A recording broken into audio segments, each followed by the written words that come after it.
हे घ्या तुमचं जेवण. आईला जेवण दिलं? हा, त्यांना जेवण दिलं आणि झोपे पण घातलं. आणि जेवणाच्या आधी गोळ्या औषध द्याल का? अहो भैया, कसली चिंता करायची गरज नाही, सगळं व्यवस्थित दिलंय.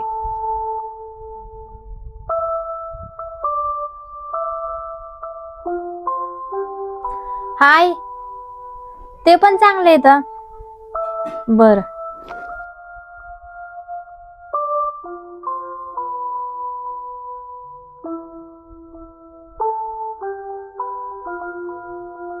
आई ते थोडं कामामध्ये बिझी येत, तुला थोड्या वेळाने बोलते. हो.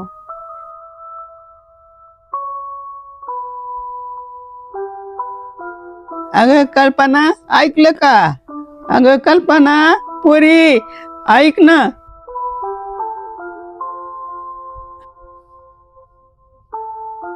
अरे कल्पना, तिकडे जाऊन बघ ना, आई कावा छाका मारते तर.